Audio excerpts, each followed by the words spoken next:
Hello friends, आज हम लोग बात करने वाले हैं डिराइव्ड क्वांटिटीज के बारे में। जैसे कि आप जानते हैं, डिराइव्ड क्वांटिटीज को बनाया जाता है फंडामेंटल क्वांटिटीज की मदद से, राइट। मतलब आपको अगर डिराइव्ड क्वांटिटी बनाना चाहते हैं तो वो बनती है फंडामेंटल क्वांटिटीज को मिक्स करके, राइट।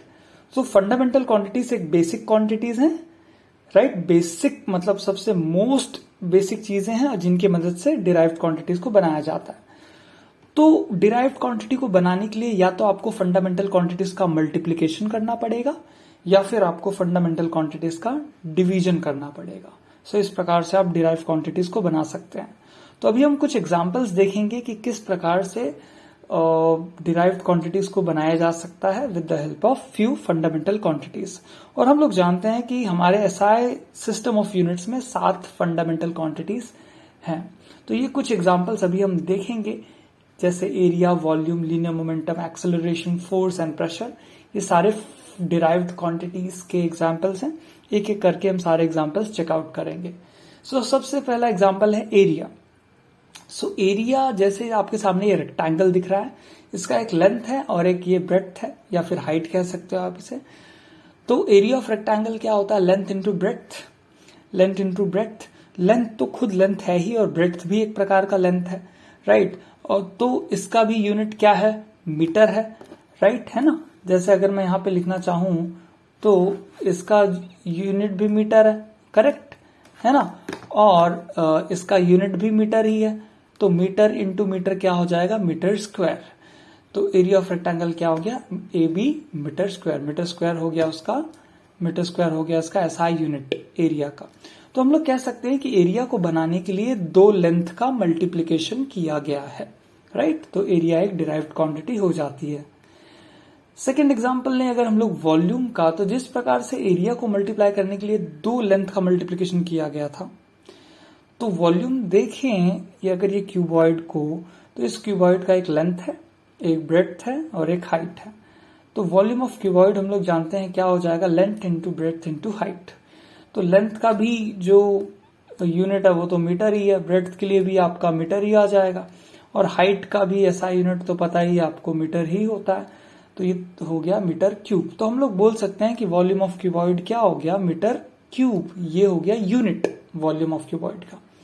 और फिर हम कहेंगे कि वॉल्यूम को बनाने के लिए 3 लेंथ का मल्टीप्लिकेशन करना पड़ा, राइट। ये भी लेंथ है, ये भी लेंथ है, ये भी लेंथ है। तीनों लेंथ का मल्टीप्लिकेशन किया आपने, तब आपको वॉल्यूम मिला। तो वॉल्यूम भी आपका क्या हो गया? एक डिराइव्ड क्वांटिटी हो गया। अगली अगर हम लोग बात करें तो लीनियर मोमेंटम की। जैसे आप लोग जानते हो कि लीनियर मोमेंटम होता क्या है? सपोज एक बॉल है, राइट। इस बॉल का मास m है और इस बॉल की वेलोसिटी अगर v है, तो लीनियर मोमेंटम क्या होगा? इस बॉल का लीनियर मोमेंटम है ना, क्या हो जाएगा? Mass of the ball multiply by velocity of the ball. तो मास इंटू वेलोसिटी, वेलोसिटी को हम लोग लिख सकते हैं डिस्प्लेसमेंट अपॉन टाइम। डिस्प्लेसमेंट एक प्रकार का लेंथ होता है, तो ये हो जाएगा mass into length upon time. Mass को मेजर करने के लिए हम लोग यूनिट लेते हैं केजी, लेंथ के लिए मीटर, टाइम के लिए सेकंड। तो हम लोग कह सकते हैं कि linear momentum is the function of mass, length and time. मतलब अगर आप लीनियर मोमेंटम आप पता करना चाहते हो तो आपको मास पता होना चाहिए, आपको लेंथ पता होना चाहिए और आपको टाइम पता होना चाहिए, राइट। तो लीनियर मोमेंटम इन तीनों चीजों से बना है, इसलिए लीनियर मोमेंटम भी हमारा एक डिराइव्ड क्वांटिटी है। हमारी अगली जो डिराइव्ड क्वांटिटी है वो है एक्सेलरेशन। तो बाय डेफिनेशन हम लोग जानते हैं कि एक्सेलरेशन का डेफिनेशन क्या है? Change in velocity upon time. और हम लोग लिख सकते हैं चेंज इन वेलोसिटी को हम लोग क्या लिख सकते हैं? Displacement upon time. तो इस प्रकार से हो जाएगा displacement upon time square. Displacement एक लेंथ ही है, तो लेंथ अपॉन टाइम स्क्वायर लिख सकते हैं। लेंथ का जो हमारा एसआई यूनिट है वो मीटर है, टाइम का हमारा सेकंड है, तो ये हो गया मीटर पर सेकंड स्क्वायर। तो एक्सेलरेशन को बनाने के लिए आपको एक लेंथ की जरूरत पड़ी और 2 टाइम की जरूरत पड़ी, तो मीटर पर सेकंड स्क्वायर हो गया इसका एसआई यूनिट। सो एक्सेलरेशन भी एक डिराइव्ड क्वांटिटी है। अब अगली 5वीं क्वांटिटी की हम बात करें तो वो है हमारा फोर्स। तो न्यूटन के सेकंड लॉ के अनुसार, सेकंड लॉ ऑफ मोशन के अनुसार, फोर्स को आप मैथमेटिकली डिफाइन कर सकते हो मास इनटू एक्सेलरेशन, राइट, है ना। तो एक्सेलरेशन, जैसे ऊपर ही हमने एक्सेलरेशन को लिखा है कि एक्सेलरेशन को हम लोग लिख सकते हैं length upon time square also in terms of fundamental quantities, right. तो यहाँ पे मैंने डायरेक्टली, या फिर आप डिस्प्लेसमेंट अपॉन टाइम स्क्वायर भी लिख सकते हो एक्सेलरेशन की जगह पे। तो मैंने वही किया है, डिस्प्लेसमेंट अपॉन टाइम स्क्वायर लिख दिया है। और यहाँ पे फिर आप देख सकते हो ये हो गया मास into length upon time square. और इस प्रकार से मास का यूनिट होता है केजी है, लेंथ के लिए होता है यूनिट मीटर है, टाइम के लिए होता है सेकंड, तो ये हो गया केजी मीटर पर सेकंड स्क्वायर। और हम लोग इसी क्वांटिटी को, ये जो क्वांटिटी दिख रही है आपको, राइट ना, इसी को हम लोग बोलते हैं न्यूटन, राइट। केजी मीटर पर सेकंड स्क्वायर, इस यूनिट को हम लोग क्या बोलते हैं, न्यूटन कहते हैं, करेक्ट। तो अब हम अगली बात जो करें अगली डिराइव्ड क्वांटिटी की, वो है pressure.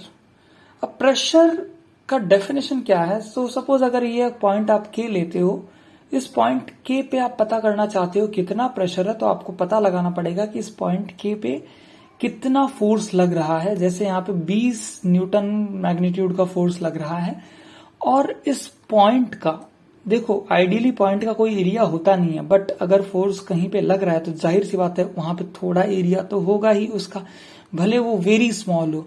Area is very small. तो इस पॉइंट के पे जो प्रेशर लग रहा है उसका फॉर्मूला हो जाएगा normal force per unit area, right, है ना। नॉर्मल फोर्स मतलब वो फोर्स जो कि 90 डिग्री का एंगल बना रहा है, मतलब परपेंडिकुलर फोर्स, जो सरफेस को परपेंडिकुलर है, उस पॉइंट को परपेंडिकुलर है, राइट। तो इसका डेफिनेशन हो जाएगा फोर्स अपॉन एरिया। और फोर्स को हमने जस्ट अभी डिफाइन किया था मास into length time square. Area को लिख सकते हो लेंथ का स्क्वायर। तो ये कट होके आपके पास बचेगा pressure is equal to mass upon time square into length. अब मास को आप लिख सकते हो, अगेन मास का यूनिट आप जानते ही हैं, राइट, केजी होता है ना। मास के लिए केजी हो गया, टाइम के लिए आपका सेकेंड स्क्वायर हो गया, और लेंथ के लिए मीटर हो गया।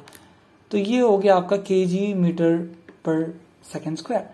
और इसी यूनिट को, केजी मीटर पर सेकेंड स्क्वायर को ही हम लोग कहते हैं पास्कल।